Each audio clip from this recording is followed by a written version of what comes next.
I want to tell you about the day I stopped hearing my empire. Not the day it fell. Empires don't fall the way buildings fall. There was no fire on the throne world when it ended. No human boot on the palace steps. No surrender signed in a burning hall. What happened was quieter than that and worse, and I was one of the few beings alive who heard the whole thing happen, node by node, voice by voice, until there was nothing left to listen to. My name is Vessik. I was born in the choir creche on Tal-Amun, third moon of the sovereign anchor, and I was bred to listen.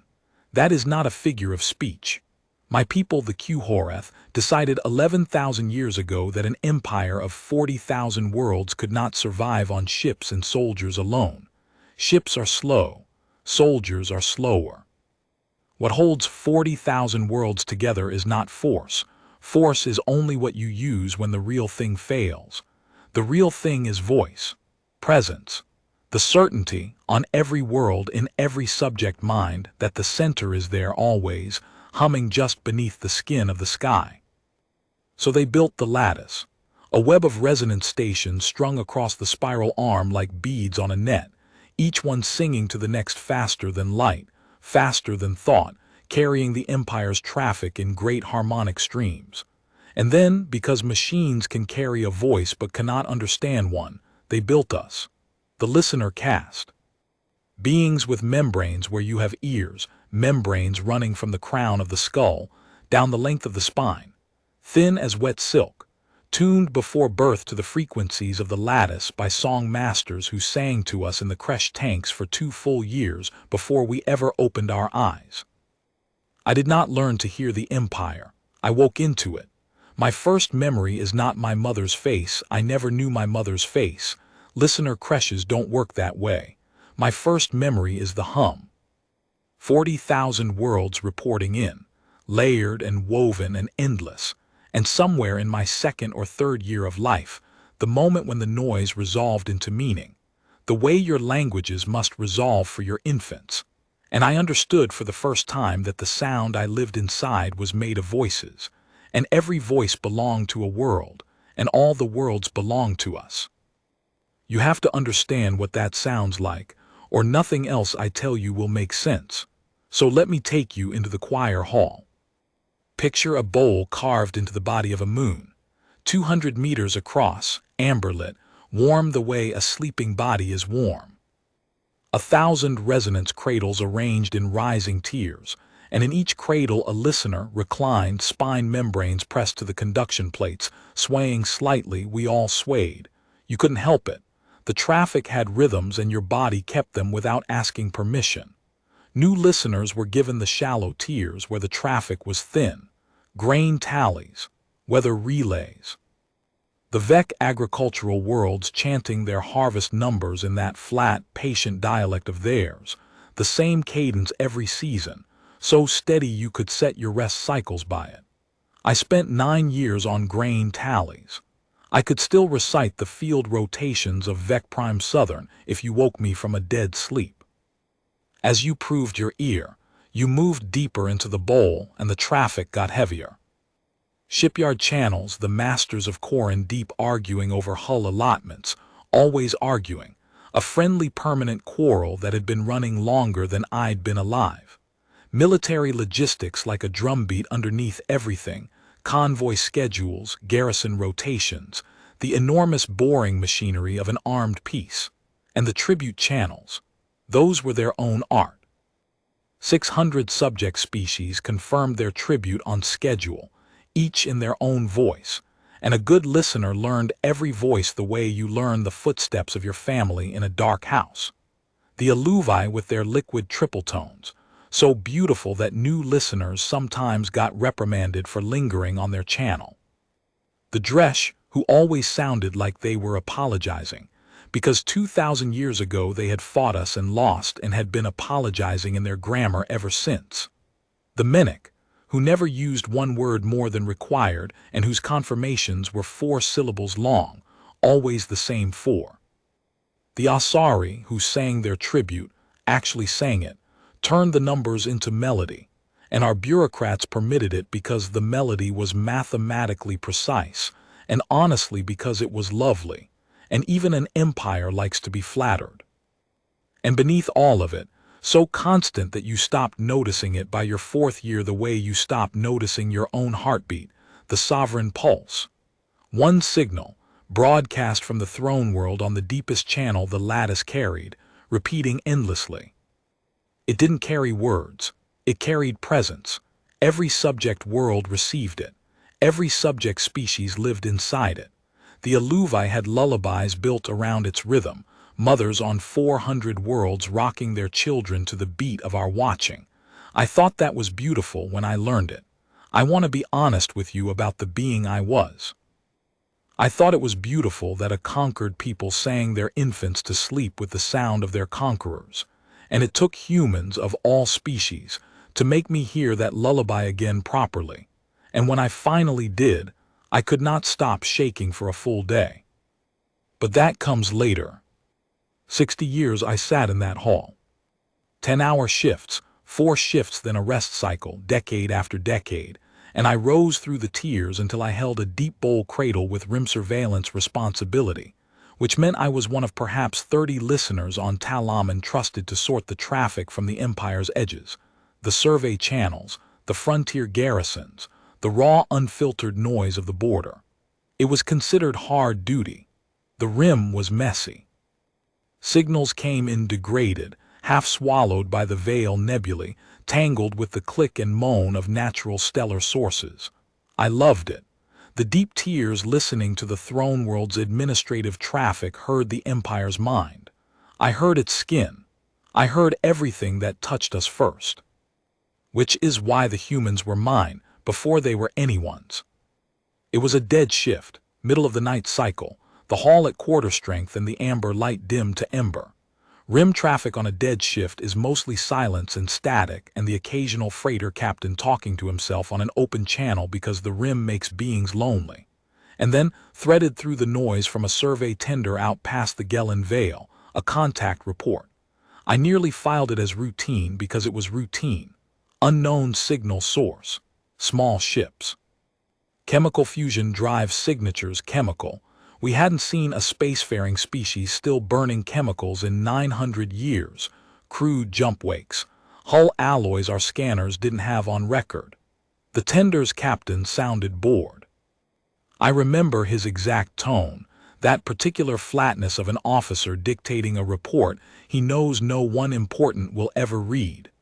New species, pre-contact, single system origin as far as anyone could tell. Requesting standard first survey protocol. He mentioned almost as an afterthought that the newcomers had detected his tender, which surprised him. Their sensors shouldn't have been able to and had immediately begun broadcasting toward it. Not weapons lock, not challenge. Broadcasting. Mathematics prime sequences, hydrogen line references, and then when the tender didn't answer, language samples, pictures, music. They're trying to talk to me, the captain said, and I could hear him almost laughing. Persistent little things. They've been transmitting for 6 hours. They must think everyone out here wants to chat. He never answered them. Protocol didn't require it. First survey subjects are cataloged, not conversed with. I logged the report, stamped it, passed it up the choir, and somewhere above me, a bureaucrat on the throne world assigned humanity a classification number subject species pending 611. The 611th species we had found and filed for absorption, and a projected tribute schedule based on their system's resource profile, and that was that. I finished my shift. I ate, I rested. I did not think about them again for almost a year. I have thought since about those 6 hours. A little tender ship on the edge of the dark, and a species on the other end sending music into the silence, waiting, hoping, and an empire so vast, and so certain that it could not even be bothered to say hello. Every terrible thing that happened afterward was already present in those 6 hours, if anyone had been listening properly. That is the great joke of my life. I was bred to listen, trained for 60 years to listen, and the most important transmission I ever handled, I stamped and filed and forgot. 8 years passed. I want to be honest about those 8 years, because the story the survivors tell now, that the humans came out of nowhere, that we were ambushed by an unknowable enemy, is a lie we tell ourselves so the shame fits in the mouth. They did not come out of nowhere. We watched them the entire time. Watching is what we did best. I carried a good portion of that surveillance traffic through my own membranes, so believe me when I say, no species in the history of the ascendancy was ever watched more thoroughly and understood less. We watched them find the wreckage of the old Dresch border war, a debris field 2,000 years cold, drive cores and hull fragments scattered across a light month, and we watched them do something no subject species had ever done. They didn't salvage it. They studied it. They parked research vessels in that graveyard for 3 years, mapping every fragment, and they reverse-engineered functional jump theory from ships that had died before their species had writing. Our analysts filed it under notable technical aptitude. Notable, a species going from chemical rockets to jump drives in a single generation, and we gave it 1 line in a quarterly report. We watched them colonize. 4 worlds in a decade, which was fast, indecently fast. Most species take a century to trust their first colony. And we watched them lose 1. Verdance, they called it, a green world with a treacherous atmosphere, and 11,000 of them died when the processors failed. And here is the thing that made our analysts genuinely uncomfortable, the thing that got flagged and passed around the choir halls as a curiosity. They grieved in the open, unencrypted. Planet-wide broadcasts of names being read aloud, all 11,000 names taking days. Songs, weeping. Arguments, public, furious arguments about whose fault it was. Officials dragged in front of cameras and made to answer, careers destroyed, and all of it just broadcast. Naked. Anyone could listen, so we did, and the consensus in the hall was a kind of embarrassed fascination, like watching someone sob in a public square. A species with no shame, the analysts wrote. A species that cannot control its own face. I listened to some of those broadcasts myself. Duty required sampling. I heard a human voice. I didn't know then it belonged to a junior officer named Iara Chen, that came out in the histories much later reading names at the Verdance Memorial, and her voice cracked on one of the names and she stopped, and the broadcast just held there, dead air, an entire species waiting in silence while one woman gathered herself, and then she kept reading. I filed it under emotional governance, negligible discipline. That was the phrase we used, emotional governance. We thought their grief was a weakness of command. We were the most sophisticated listeners in the galaxy, and we heard a species practicing in the open daily the one discipline we had never needed, how to be wounded and continue, how to lose and hold together, how to look at your own failure with the lights on. We heard all of it and we called it noise. The formal advisory came down through the lattice in my 61st year of service, and I relayed it to the rim garrisons myself, so the words passed through my own spine. Species exhibits high internal disorder, emotional governance, negligible fleet capacity. Threat classification, minimal. Recommend standard absorption timeline. Standard absorption timeline. 6 words for 600 species, and now for a 611th. And then came the census that made the whole choir hall laugh. I was there. Mid-shift, the hall at full strength, 1,000 listeners swaying in the amber light, when the RIM surveillance packet arrived with humanity's complete military inventory. And it was complete. They barely classified anything. Half their fleet budget was debated in public assemblies we could simply listen to. Someone on the upper tier read the numbers out loud, which was against protocol, but no supervisor stopped him, because the supervisors wanted to hear too. 43 ships. That was their fleet, not 43,000, not 4,300. 43 warships total, across their whole species, and the largest of them. They called it a heavy cruiser, which was ambitious of them. Would have fit inside the ventral hangar of one of our anchor-class dreadnoughts with room left over for a supply convoy. Their total fleet tonnage was less than the tonnage we lost annually to routine accidents. A senior listener too cradles from mine, an old being named Kavish who had carried war traffic during the Dresch suppressions, did the arithmetic aloud. The ascendancy, at that hour on that day, held 211,000 ships of the line, and the ratio came out to roughly one human warship for every 4,900 of ours. The laughter started somewhere to my left and rolled across the hall like weather. It wasn't cruel laughter exactly. That's the thing I need you to understand about my people at the end of our greatness. We weren't cruel the way villains in your stories are cruel. We were something worse. We were comfortable.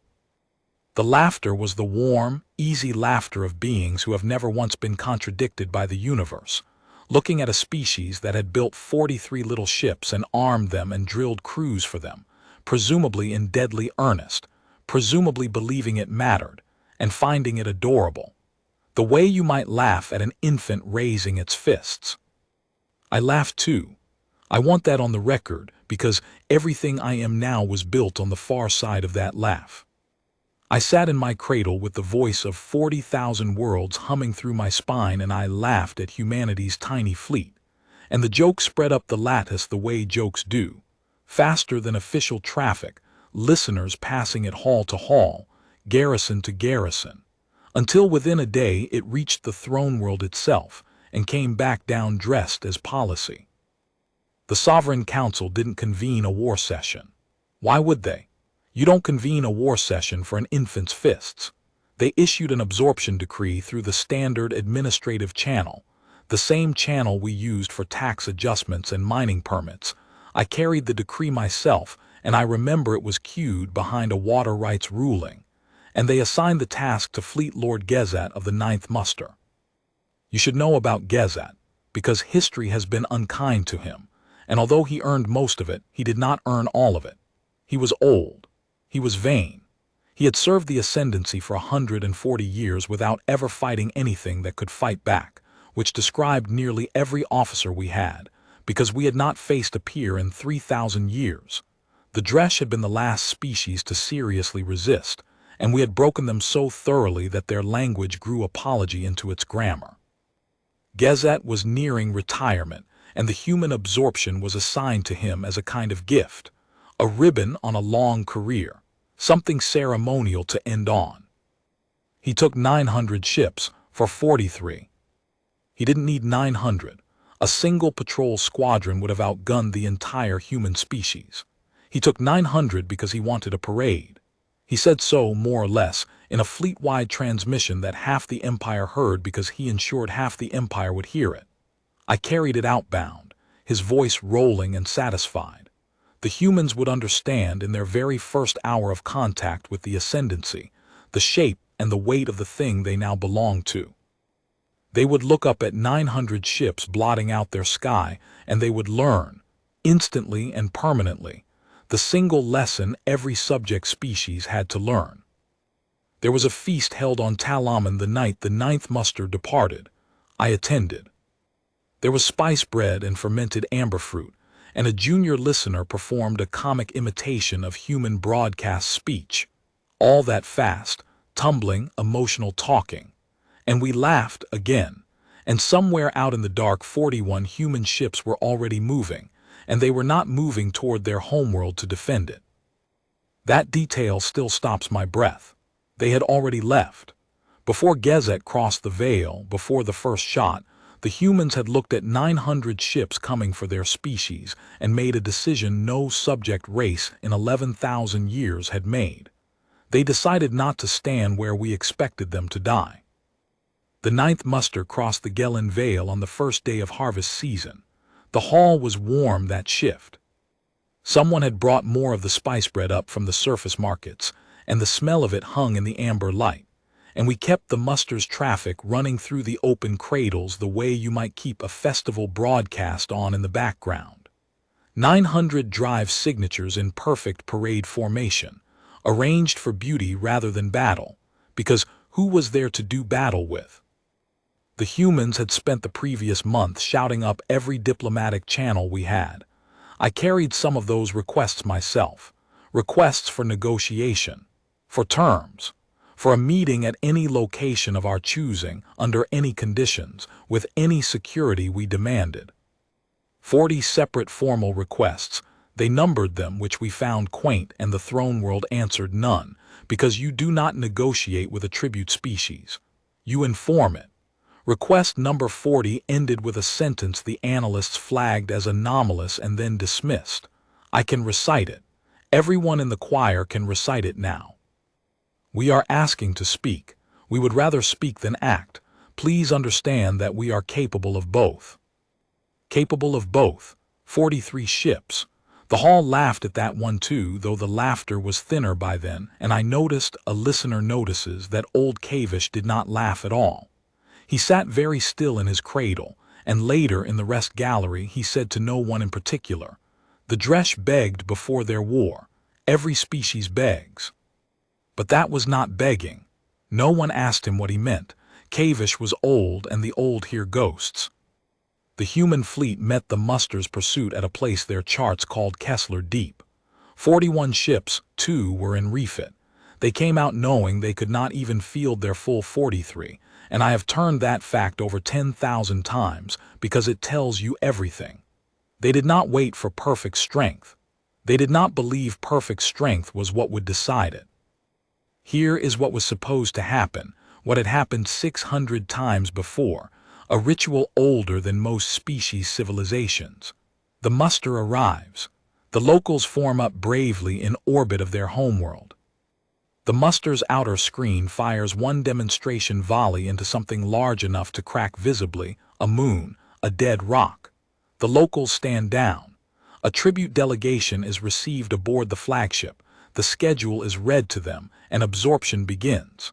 The whole ceremony takes an afternoon. Fleet lords usually didn't leave their quarters for it. What actually happened took 11 minutes, and I heard it live, and I will hear it for the rest of my life. Gezet's screen swept the human home system and found it defended by orbital stations, ground batteries, militia boats, and no fleet. 41 drive wakes led away from the worlds, out into the deep black toward nothing. No colony, no shipyard. The pursuit plot resolved on a destination that most of the muster's own officers had to look up. Lattice Node 7th, one of ours, an automated resonance station the size of a small city, drifting in the empty dark where the lattice's geometry demanded it sit. Nobody thinks about their own nervous system. In 11,000 years, no enemy had ever touched the lattice, because no enemy had ever understood what we were. And the terrible truth is that the first species to truly understand the ascendancy was the one we never spoke a single word to. They had spent 8 years listening to us. While we cataloged their grief and laughed at their fleet, they had mapped our traffic, our tribute rhythms, our pulse. They knew what we were made of. We were made of voice. And you do not need 40,000 ships to attack a voice. Gezet detached 200 ships in pursuit, standard doctrine, overwhelming margin. The pursuit group jumped in on top of Node 7th and found the human fleet stationary around it. Engines cold. Weapons cold, formation loose, almost casual, and one signal broadcasting on an open channel in our own language, accented, learned from 8 years of eavesdropping, but fluent, in a voice that was calm in a way I had never heard a voice be calm. Not the calm of ceremony. Not the calm of power. The calm of someone who has already grieved the thing that is about to happen. I have listened to the recording more times than I can count. Every listener alive has. The human commander, Admiral Iara Chen, the same voice that had cracked reading the Verdant's names, though I didn't make the connection until much later, said this. This station has been evacuated. Your personnel are aboard the civilian tender you'll find at bearing 315 unharmed with supplies for 60 days. We have no dispute with them. We have taken control of this node. We are not going to destroy it. We are asking you one time to withdraw and carry a message to your government. We sent 40 requests for negotiation. You owe us one conversation. Until we get it, we will keep taking your voice away. Not your worlds, not your people. Your voice. The pursuit group commander laughed. It's on the recording. A short, comfortable laugh, the same laugh from my hall, the same laugh from the feast, our whole civilization's laugh compressed into 2 seconds of transmission. And you can hear his gunnery officer laugh with him, and then you can hear him give the order to fire, because 41 small ships parked around a relay station is not a threat. It's a target. 11 minutes. I was in my cradle. The tactical traffic came through in fragments, and I want to describe what a fleet action sounds like to a listener, because we don't see battles, we hear them. Voices layered over voices, fire control chatter, damage reports, the particular rising pitch of a crew that has stopped believing its own doctrine. The first volley went out as formation fire, 200 ships speaking as one, a sound I'd been trained to find magnificent. And it hit nothing. The human ships were small because everything in them had been spent on exactly 2 things: drives that could turn inside our targeting solutions, and battle networks that let their 41 ships share one mind while our 200 shared a hierarchy. We aimed at where they were. They were never there. They fought the way water fights a stone, never present where the blow lands, always present where the stone is thin. And their fire, this was the current of cold that moved through the hall as we listened. Their fire was not trying to kill. Single, precise, surgical shots into drive housings, sensor masts, the long, vulnerable spines of ships built by an empire that had forgotten war was a contest. They were unstitching our pursuit group, blinding it. Lamed ships drifting out of formation, alive, full of living crews, while the human network moved on to the next and the next, patient as surgeons. Our formation fire grew ragged, then desperate, then stopped meaning anything at all, and through it all the human channel stayed open and Chen's voice came through twice more, only twice, each time the same words. Stand down and we stop, stand down and we stop. 200 ships of the 9th muster stopped being a fighting force in 11 minutes. Human losses, 3 ships damaged, 0 destroyed. 0 of ours destroyed either, and that 0 was the most frightening number anyone in the hall had ever heard, though it took us months to understand why. Destruction we had doctrine for. Restraint at that scale, restraint as a weapon, there was no page for that. Mercy from the weak is begging. Mercy from the strong is power. 41 ships had just informed 200 that, whatever the census said, they knew exactly which of the 2 they were. Then the humans held their fire, opened the general channel and broadcast rescue coordinates. To us. Every drifting hull marked, drift vectors calculated, air reserve estimates. They had modeled our life support. They knew our crew's oxygen margins better than our own rescue services did, all of it transmitted to Gezet's main body with a message. Your people are running out of air. Come get them. We will not fire on rescue operations. Gezet did not come. Gezet, 700 ships strong, sat at the edge of the deep for 9 hours running threat analyses, because his doctrine had no page for an enemy who wounds without killing, and then holds the door open for the medics. He suspected a trap, because everything he knew about power told him it had to be a trap, and in those 9 hours human rescue craft, I am telling you what the survivors testified under truth resonance, and I did not believe it either. Human rescue craft moved through the drifting wreckage of our pursuit group and began pulling Q-Horeth crews out of dying hulls, feeding them, treating their wounded with medical systems preloaded with Q-Horeth biology files. Preloaded. They had planned to save us before the first shot was fired. Mercy was written into the operations order like an ammunition count.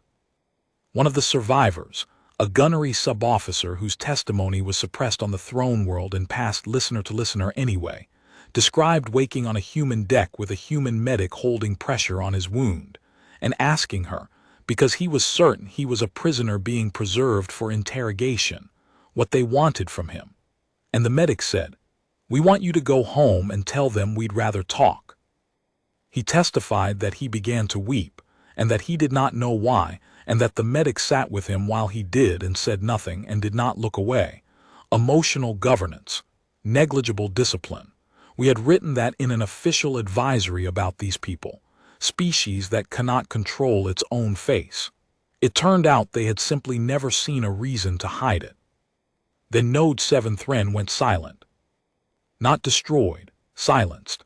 The humans lifted it off our network and left it humming on theirs, and to the lattice, to the vast singing body of the ascendancy, a hole appeared. One node among tens of thousands. Traffic rerouted automatically. The Empire's song adjusted, the way a choir adjusts when a single singer steps out. To the bureaucrats it was a line item. To the council it was an outrage to be avenged. But I heard it. That's what I was for. I sat in my cradle on Tal-Amun and felt a place in the sound of my civilization where a voice used to be. 60 years of listening, and for the first time the hum of 40,000 worlds had a flaw in it, a missing tooth, a cold spot in a warm room, and I caught myself pressing my hand flat against my spine membranes as though I could push the sound back into shape. My cradle neighbor Athen looked over. Athen was younger than me, sharper-eared than me, and she had not laughed at the census either. I realized later, going back through my memory of that day. "You feel it too," she said, not a question. "It's one node," I said. "It's one node," she agreed, and neither of us said anything else, because we were both listening to the shape of the silence, and both of us, though we would not confess it to each other for another year, were thinking the same forbidden thought. It sounded like a door opening. The throne world's response was exactly what you'd expect from a civilization that had not been told no in 11,000 years.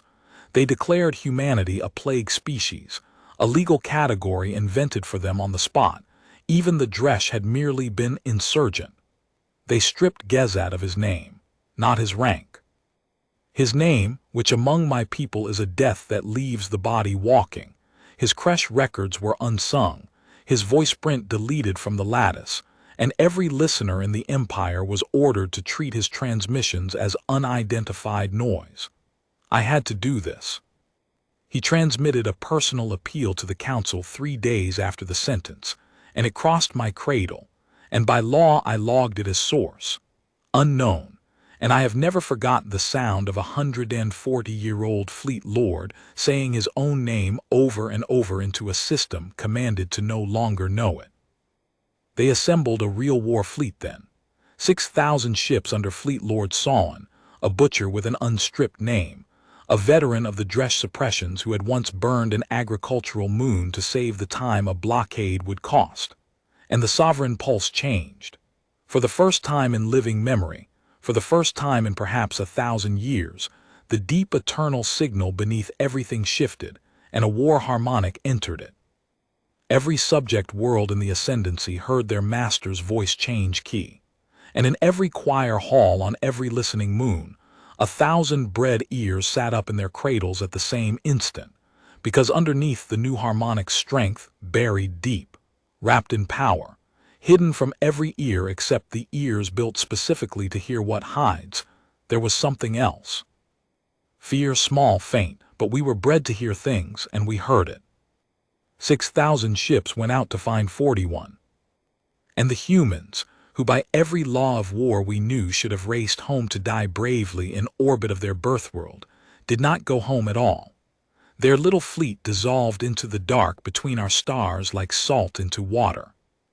Sawan 6,000 swept the Gelen Reach in majestic sweep formations designed for enemies who mass and stand, and found drive wakes days cold, and abandoned supply caches left almost mockingly intact, and once, painted in reflective compound across the hull of a silenced relay, a sentence in our own script, we still owe each other a conversation. And one by one, out along the rim in the deep quiet places where the Empire's voice lived, the nodes began to go dark. Node 9 Callies, silent. Personnel found adrift in a marked, heated, provisioned lifeboat, unharmed, holding written apologies for the inconvenience, written.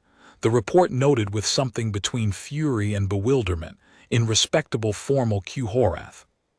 Node 4 Asherin, silent, same pattern. The station crew testified the humans had asked them, politely, through translation, whether anyone needed medication retrieved from quarters before evacuation. Node 12 Ven. Silent, and Ven was different.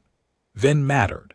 Ven carried the tribute channels for the entire Aluvi reach, and when it dropped off the lattice, 400 Aluvi worlds stopped hearing the sovereign pulse for the first time in 2,000 years.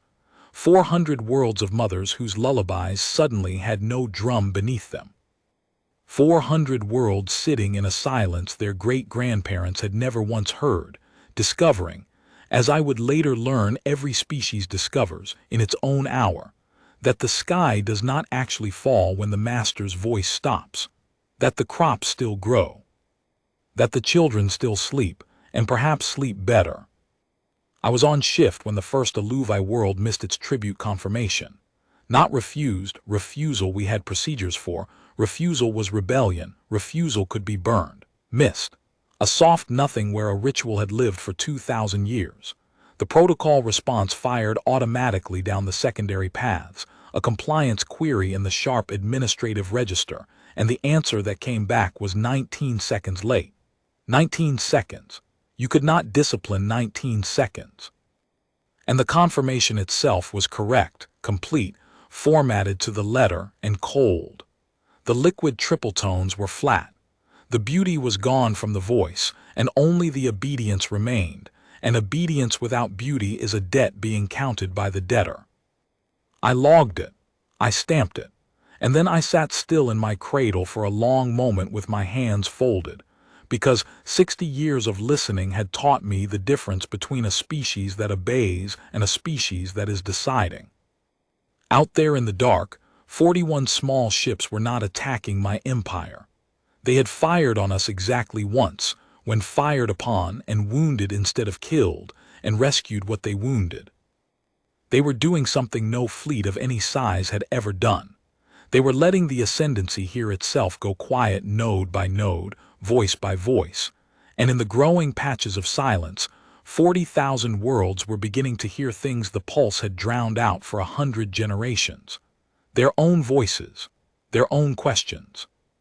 And somewhere beneath the war harmonic and Sawn's muster drums and the whole vast machinery of our certainty, the empire was starting, for the first time in 11,000 years, to listen to the sound of itself, and to wonder who in that great choir was still singing because they believed, and who was singing only because they had never once, in the whole history of their kind, been permitted to stop. I didn't know it yet, but I was about to find the answer personally. Because the next node the humans came for was mine. They came for Tal-Amun in the deep of the rest cycle, 111 days after Kessler Deep, and I want to tell you the truth about that night, because there are two versions of it now. The version the throne world broadcast, full of atrocity and violation, and the version that actually happened, which I lived through, and which was so much stranger than atrocity that I still don't have a proper word for it. I was not on shift. I was in the rest gallery 2 levels above the choir bowl, drinking warm mineral broth with Athen and Old Cavish, and we were doing what all listeners did in those days, talking around the silence. By then the lattice had lost over 60 nodes, 60 holes in the song. The traffic still flowed, the network rerouted, the bureaucrats still insisted, in that particular administrative tone that gets tighter as it gets less certain, that the lattice retained 94% functional capacity. But capacity was never the point. A choir that loses 60 singers can still perform. It just can't pretend anymore that no one can be lost. And Sawn was losing the war without fighting a single battle. That was the thing nobody could say aloud, and every listener knew. 6,000 ships, 111 days, and he had not once brought the human fleet to action. He chased wakes. He garrisoned nodes, and this was the human's cruelest arithmetic, though it took me time to see the shape of it, because the lattice had over 40,000 relay stations, and every one Sawn garrisoned was a detachment subtracted from his fist, and the human simply took the ones he hadn't gotten to yet. They were making our own size fight us. Every day the grand fleet grew thinner, spread like membrane over the body of an empire too large to hold itself, and every night somewhere, another voice went out. Kavish had grown quiet in those months, the way the very old grow quiet when they recognize something. That night in the gallery, he said the only prophetic thing I ever heard him say. He set down his broth and he said, "They will come here, not because we are a fortress, because we are an ear, and they have understood from the beginning that this is a war between a mouth and an ear." I then asked him which one we were. He looked at her for a long moment and said, "That is the first time in my life a listener has had to ask." The alarms began 40 minutes later. I want you to understand what an attack on Tal-Amun was supposed to be impossible. We were not a rim station. We were the third moon of the sovereign anchor, deep in the heart territories, 4 jump chains inside the defense sphere, a garrison moon with orbital batteries and a permanent picket squadron of 90 ships. 90. More than double the entire human navy as counted in that famous census, guarding 1 moon. The humans came with 14. I heard the battle the way I heard everything, through my spine, because when the alarm sounded, every off-shift listener ran by instinct to the bowl, and I was in my cradle with the membranes pressed to the plates before I had decided anything, and so I heard our picket squadron die. Except that is the wrong word, and the wrongness of it is the whole story. Nobody died. In 40 minutes of action, the human strike group did to our 90 ships what they had done at Kessler Deep, only faster, because 111 days of war had taught them our fleet the way a musician learns an instrument. Drives lamed, sensors blinded, weapons decks surgically unstitched. 90 warships turned into 90 drifting containers of living, breathing, unharmed Q-Horeth, and the human channel opened the entire time, that same comm register, a different voice this time, male, older, tired-sounding, repeating in our language. "Abandon stations and you will not be fired on. Rescue vectors follow. Your crews are not our enemy." Orbital Command refused surrender, so the humans did not accept the refusal, they ignored it. They didn't reduce the batteries. They dropped between them, into the gaps in fire arcs their 8 years of listening had apparently mapped, and they landed on my moon. I will tell you what a human soldier looks like the first time you see one in person, because I was among the first of my caste in history to see one, and the histories never get it right. The histories make them giants or make them small. They are neither. What they are is dense, compact in a way that reads, to Q-Horeth eyes, as unfinished, because our warrior caste is tall and elegant and plated, and these beings came through the choir hall's great doors built like something the universe had compressed for shipping, armored in matte gray with no ornament at all. No crest, no rank jewels, no war song broadcast. Our soldiers announce.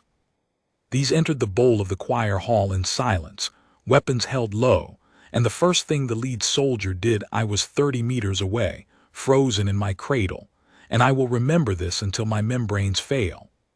The first thing she did was hold up a fist, and all of them stopped, and she looked around the bowl at 1,000 listeners locked in their cradles, and she said in careful, learned, badly accented Q-Horeth, "Please stay seated. Nobody here is going to be hurt. We know what this place is. We know what this place is. 4 words, 5 in your language. Our own garrison commanders had toured the hall once a decade and understood nothing. These beings had crossed a defense sphere and dropped through orbital fire, and their first spoken sentence was a courtesy to the instrument. They took the moon in 6 hours. Total Q-Horeth dead, 0. Total human dead, 0. 2 wounded, one of those by falling debris. The garrison surrendered when it understood, and the humans took the surrender without ceremony, disarmed everyone, treated the wounded from both sides in the same triage line. That detail went up the lattice before they silenced our node, and I know it reached the throne world, and I know what it did there, because contempt was easier to survive than that triage line. You can hate an enemy who burns you. An enemy who bandages you is a theological problem. And then on the 7th hour, they came to the bowl to shut us down, and that is when I met her. I didn't know it was Chen.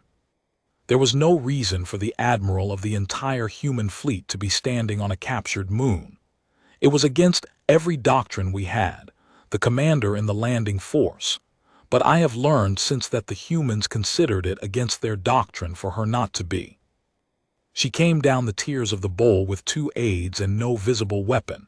A woman of middle years with gray coming into black hair and lines around her eyes that I would later learn humans earn from both grief and laughter, which tells you nearly everything about the species. She stopped at the deep tier. She looked at the 1,000 of us, and she asked in Choir, "Who carries the rim traffic here?" Nobody answered, so I answered. I have asked myself 10,000 times why, and the honest answer is the one a listener hates most. I wanted to hear her voice from close. I had been listening to it in recordings for 100 days. I raised my hand. I had seen humans do this in 8 years of intercepted broadcasts, and I said, "I do. I carried your first contact report. I carried the advisory that called you minimal. I carried the order that stripped Gezat's name. If you are looking for the ear of the ascendancy, it is me." She came and stood by my cradle. Close, humans are all warmth, they run hot. You can feel them from a meter away, like standing near a hearth. She looked at my spine membranes and she asked the question no Q-Horeth, no subject species. No one in 60 years had ever asked me. What does it sound like right now, the Empire to you? And because I was bred to answer honest questions about sound, and because no lie has ever fit inside my cast's mouth when the question is about listening, I told her the truth. I said, "Frightened. It has sounded frightened for 100 days, underneath the war harmonic. They don't know I can hear it. We are not supposed to report it. It sounds like a very large animal that has just discovered it has a heart, because the heart has begun to hurt." The bowl was utterly silent. 1,000 listeners hearing a rim listener commit treason by the only law our caste truly had. Never describe the master to a stranger. Chen was quiet for a moment. Then she said, "We're going to disconnect this node. Your people will be relocated to the surface habitats, unharmed, supplied. But I want to offer you something first, and you are free to refuse it." She gestured, and an aide brought a portable resonance plate, human-built, crude, jury-rigged from our own salvaged relay technology, and she set it where I could reach it and said, "This is our network, the one our 41 ships talk on. No listener of yours has ever heard it. I'm told your membranes can read it if you choose to. I'm not going to make you, but you have spent your whole life listening to one voice, and I think you should get to hear a different one before you decide what you think of us. I want to be careful here because this is the center of my whole account, and I have heard it retold badly." She was not being kind. Or she was, but the kindness was also the weapon. With humans, the two were never separate. That is the thing we fatally failed to understand about them from the first survey onward. Letting the Empire's ear listen to humanity was the single most aggressive act of the entire war. She knew exactly what she was doing. She did it gently, and she did it on purpose, and both of those things were true at once. And if you cannot hold both of those truths in your head at the same time, then you will never understand humans, and you will end the way the ascendancy ended. I pressed my membranes to the plate. How do I describe it? I had spent 60 years inside the most magnificent organized sound in the galaxy, 40,000 worlds in ordered harmony, every voice in its assigned register, the pulse beneath all of it like a fist holding the music in shape. Human traffic was chaos. 14 ships over one moon, and the channel sounded like a market, like a family argument, like a festival, overlapping voices, jokes I half caught. A gunnery tech singing off-key while she ran diagnostics and nobody stopping her. 2 pilots arguing about a game. A medic reading a letter from a child aloud to her whole deck because she was proud of it. And threaded through all of it, never once breaking the chaos, the discipline. Orders given and confirmed inside the noise, crisp as anything my empire ever produced, and obeyed by choice. That was what my membranes kept snagging on, the thing with no Q-Horeth name. Nobody in that sound was singing because they were forbidden to stop. There was grief in the channel too, a memorial notice for a crewman lost to an accident weeks before, and when it passed, the chaos softened around it, voices dipping, someone said the name. Several voices repeated the name, and then the noise resumed and carried the name inside it like a stone carried smooth in a river. And I understood in one membraneful what our analysts had catalogued for 8 years and never once heard. It was never disorder. It was never weakness of governance.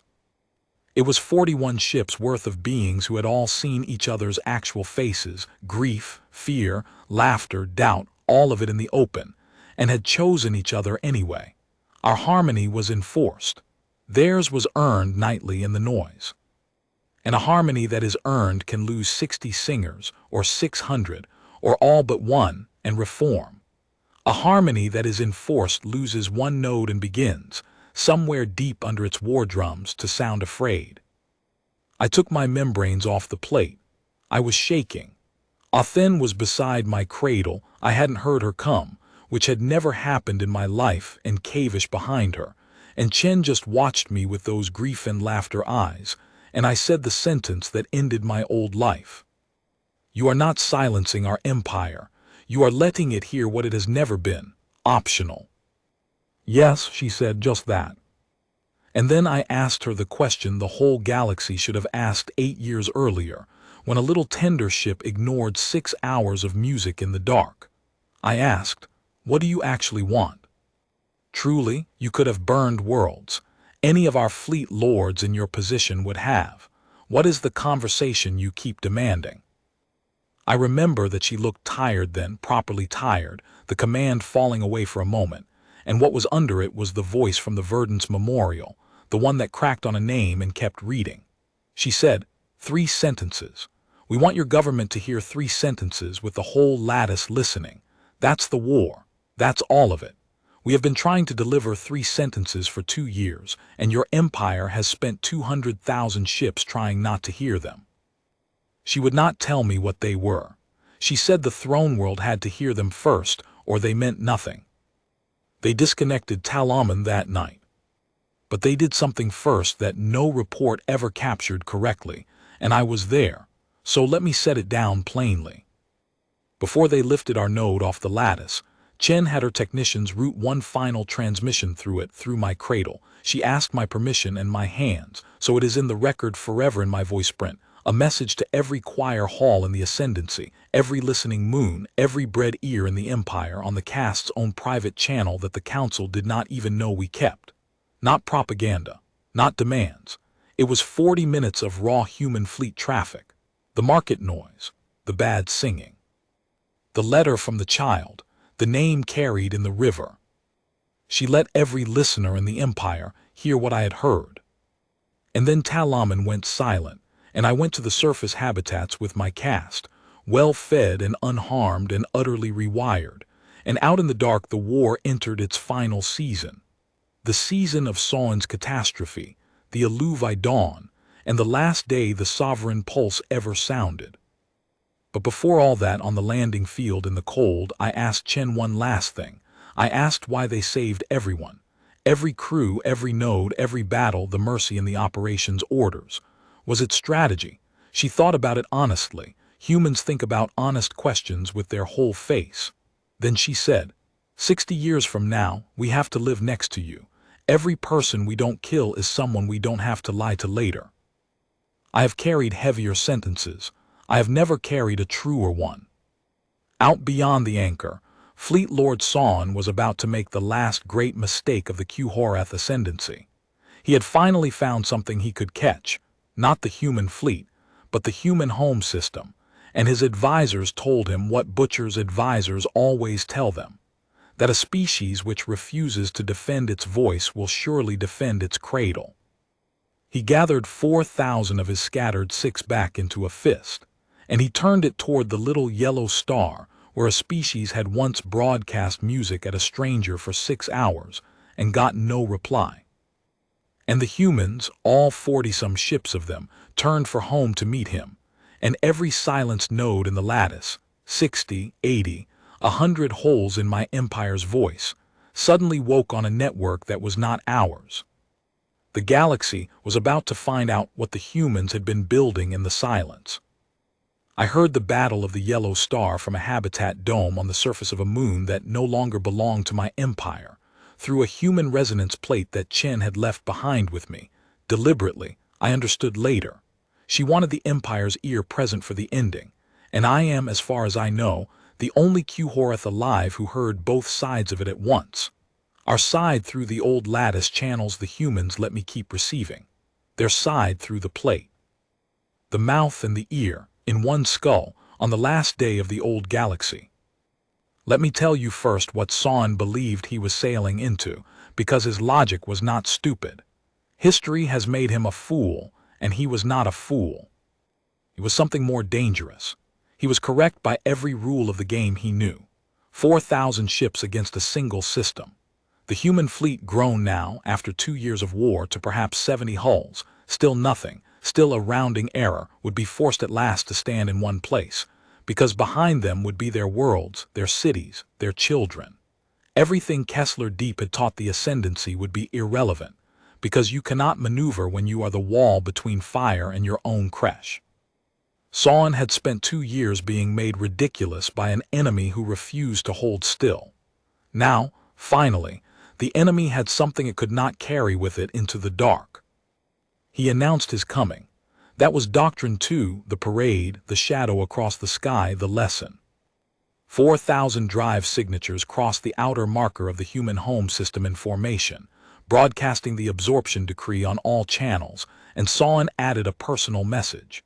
I carried copies of it in my membranes for years, and I will not soften it. He listed the human worlds by name in order, and after each name he said one word, first, meaning choose, which one burns first. He believed he was ending the war with a sentence. He was just not his. Here is what the humans had been building in the silence, and I want you to appreciate that I, the Empire's ear, listening every day of my captivity, had not heard it, because they built it out of silence, the one material my people never learned to read. Every node they had taken, and by that final season it was over 300, they had not merely switched off. They had rewired. Each dead spot in our lattice was a live cell in theirs, and our lattice, remember, was the finest signal architecture in the galaxy, 11,000 years of engineering, laid out across the spiral arm at positions chosen by geometry itself. The humans had not built a network to rival ours. They had inherited ours, hole by hole, politely, leaving apology notes, while our council counted the losses in percentage points of capacity, and our fleet lords called it harassment. 300 nodes. And a resonance node, it turns out, this is the part our own engineers wept over afterward, because the mathematics had been sitting in our archives for 6,000 years, filed and stamped and never once needed. A resonance node does not have to carry voices. If you drive it hard enough in phase with its brothers, it can carry interference. It can reach across space and touch another signal. It can find, for instance, the command harmonics of a fleet that has used the same battle language for 3,000 years, because no enemy ever survived long enough to learn it. The humans had 8 years of recordings before the war and 2 years of live instruction during it. They knew our fleet's nervous system better than our fleet did. And on the day Son's 4,000 crossed into their home system, the humans switched their inherited network on, all 300 nodes, in phase, and they reached into the grand fleet of the Choir ascendancy, and they took its voice away. I heard it happen from both sides at once, and I want to describe it exactly, because it is the sound the galaxy remembers this war by. On the lattice side, chaos arriving midward. 4,000 ships that had maneuvered as one body for 3,000 years, suddenly deaf and mute to each other, not jammed. Jamming is noise. Jamming they had doctrine for. This was absence. Clean, total, surgical silence on every fleet channel at once, each ship alone in its own hull for the first time in the lives of everyone aboard. I heard captains shouting into dead channels. I heard a formation of 800 ships begin, slowly, majestically, to drift out of alignment like a flock that has lost the bird it was following. I heard on the local short-range bands that still worked, the humans left those alive ship-to-ship voice at whisper distance, and that mercy was engineered too. I heard the crews of the Ascendancy discover what the Aluvi had discovered, what the Choir had discovered, what the whole empire was discovering piece by piece. The sound of themselves unaccompanied. Some panicked, some wept. And on more hulls than the throne world ever admitted, I heard something else. I heard officers say, in effect, wait, wait. If the fleet cannot hear us, then the fleet cannot hear us refuse. And on the human side, through the plate, the market noise, the family argument, 70 ships coordinating through the same warm chaos I had heard over Tal-Amun, and Chen's voice riding on top of it, calm as deep water, giving the strangest firing solution in the history of war. Because the human fleet did fire into the heart of that blinded armada. And what they fired was light. Every human ship lit its hull beacons to full, a gesture our warriors had no reading for, because in our doctrine you darken for battle, and they moved through the drifting formations of the grand fleet visible, deliberately, unmissably visible, holding fire, and on the whisper bands in our language, ship after human ship broadcast the same message on repeat. Your fleet channel is gone and it is not coming back. Your capital cannot hear you. Your fleet lord cannot command you. For the first time in your service, no one knows what you choose next except you. We are not going to fire on any ship that powers down its weapons. We ask you to look out your viewports at our worlds. Those are the only hostages we have ever taken, and we took them from you 2 years ago, the day you refused to speak to us. Power down, go home, or stay and eat with us and we will figure the rest out. Anyone who fires will be disarmed, not killed. You have heard 2 years of us. You know this is true. You have heard 2 years of us. That was the ammunition. Every rescue at Kessler Deep, every triage line, every provisioned lifeboat and apology note, every crew fed and sent home, 2 years of mercy, spent all at once, in a single hour on 4,000 ships full of witnesses. Sawan's own flagship was one of 900 that opened fire anyway, on doctrine, on rage, into a fleet of lit beacons. Those 900 were unstitched the old way. Drives, sensors, weapons, no deaths that day. No deaths in the largest fleet action in galactic history. Write that down. Make your viewers sit with it. And the other 3,100 ships of the Q-Horeth Grand Fleet, alone in their hulls with their own voices for the first time in their lives, looked out their viewports at a small blue world that had asked 40 times for a conversation. And they powered down. Not surrender exactly. There was no signal to surrender to. Each ship decided by itself in its own silence, which is why the throne world could never punish it and never repair it. You can execute a mutiny. You cannot execute 4,000 separate ships worth of beings for individually declining, in the privacy of their own severed hulls, to burn a world that had spent 2 years refusing to kill them. Sawan was taken off his crippled flagship by human rescue crews, treated for his wounds, and this is true. I verified it from 3 of his own officers, offered dinner. He refused for 6 days. On the 7th day he ate. Humans count that among their victories, and they are right to. Then came the 3 sentences. Chen did it exactly as she had told me she would. The human network our network inherited could reach every choir hall, every subject world, every channel the lattice had ever sung on, and now, with the Grand Fleet standing down in her home system, it could do the one thing it had never done. It could speak over the sovereign pulse, not silence it, overlay it, make the master's heartbeat share the channel. Every world in the Ascendancy heard it, 40,000 worlds, 600 species, every bred ear in every bowl. The throne world itself, where the council had gathered in emergency session and could do absolutely nothing but listen, because for the first time in 11,000 years, listening was compulsory for them. A human voice, hers, tired, accented, learned from eavesdropping, said 3 sentences in Q-Horeth slowly, so that no translation could blur them. We came asking to speak, and you sent 900 ships, so understand that everything that followed was your answer being returned to you gently.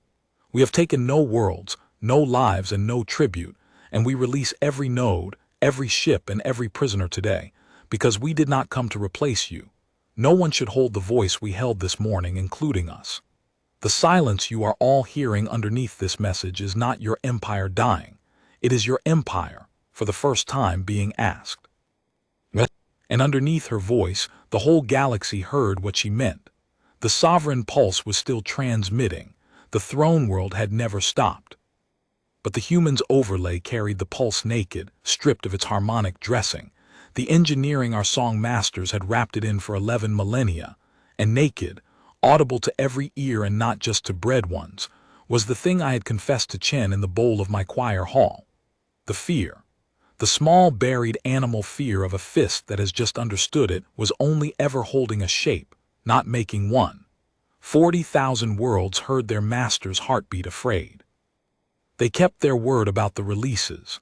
That same day, nodes handed back, physically handed back, our technicians escorted aboard by human crews who had left everything labeled. The Grand Fleet's ships repaired enough to jump and pointed home. Sawan returned, alive, fed, unbroken and utterly finished, to a throne world that stripped his name and found the gesture landed on nothing.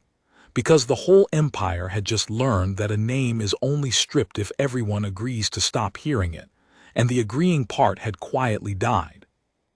And then the empire went silent. This is the part your title promises, so let me give it to you honestly, because it did not happen in a day and it was not done to us. It was done by us, voice by voice, and I heard every stage of it from my dome on Tal-Amun. The Aluvi went first. Of course they did. 400 worlds that had already tasted 100 days without the drum. Their tribute channels did not declare independence. Declarations are for species that need the master's grammar.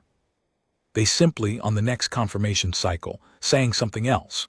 The same triple tones, the old beauty back in full, and the content was not numbers. It was one of their lullabies. The one built around the pulse's rhythm, sung deliberately off that rhythm, a half-beat free, for the first time in 2,000 years. I lay with my membranes on the old channels and I wept, and Athen wept, and Kavish put his ancient hand flat on the floor of the dome as if he could feel 400 worlds through it. The Dresh went next, and the Dresh broke my heart. They did not sing.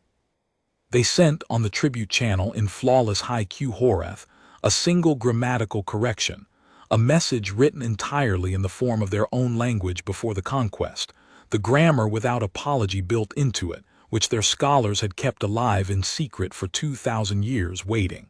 That was their whole declaration, a sentence that did not say sorry. Then their channel went quiet, not dead, resting. The Menek, who never used one word more than required, sent exactly one word, and it was in nobody's imperial lexicon, and it turned out to mean, in their oldest tongue, enough. The Asari stopped singing their tribute and just sang. Music with no numbers in it at all, flooding the channels their masters had assigned them, and no one came to stop them, because the fleets were home and the fleets had eaten human bread, and the fleets were done. World by world, species by species, over 1 year the great harmonic body of the Q-Horeth ascendancy fell out of its enforced key, and what remained on the lattice was not nothing. That is the lie in the way the Rim species tell it now. The empire went silent, as if the humans hushed us like a grave. What remained was 600 voices singing whatever they wanted, out of register, overlapping, chaotic, alive, grief and argument and bad singing and letters read aloud. The lattice, in its last year as an imperial instrument, sounded exactly like 14 human ships over a captured moon. It sounded like a market. We had not gone silent at all. Only one voice went silent. The pulse. On the final day of the year of unraveling, and I was on shift by choice in my old cradle, because the humans had given the choir hall back to the choir and we had voted, imagine it, to keep listening as archivists of whatever came next. The sovereign pulse, 11,000 years old, older than most species' written history, stuttered once, resumed for 19 seconds and stopped. The throne world had not been invaded. No human ship ever fired on it. The council simply, at last, faced a galaxy that had stopped agreeing to hear them, and understood that a heartbeat no one is listening to is just a muscle, tiring. They turned it off themselves. The last transmission from the old throne was administrative, brief, and almost humble, a request to open negotiations regarding the future status of the Quhoreth worlds. It was addressed to everyone. Chen answered it personally. I know because the reply was rooted at her instruction, through Tal-Amun, through my cradle, through my hands. The Empire's ear made the courier of its master's first conversation. Her reply was one sentence. We've been free Thursday next for 2 years, bring the others, everyone eats. That was 30 years ago. I am old now, older than Kavish was, and I still sit some shifts in the bowl. And the traffic I sort is trade manifests and family messages and 600 species arguing about shipping lanes and music, endless music and human traffic threaded through all of it, loud and warm and off-key. Young listeners ask me sometimes what the pulse sounded like, the way your young might ask about a war. I tell them the truth. I tell them it was the most beautiful sound I have ever heard, and that it was a cage, and that both of those things were true at once. And if they cannot hold both truths in their heads at the same time, they will never understand what happened to us, or how 43 ships did it without conquering a single world. Because the humans understood the thing my whole civilization was built to prevent anyone from learning. An empire is not its ships, it is not its worlds. An empire is a story that 40,000 worlds agree to keep telling, and the agreement is renewed every single day, in every voice that sings its assigned part, and any species brave enough, patient enough, and merciful enough can end it, not by silencing the singers, but by standing in the dark with its beacons lit, asking one question the story cannot survive. What do you sound like when no one is making you sing? The galaxy laughed at humanity's tiny fleet. Then, one voice at a time, the galaxy heard itself for the first time, and what went silent was never us. It was the fist.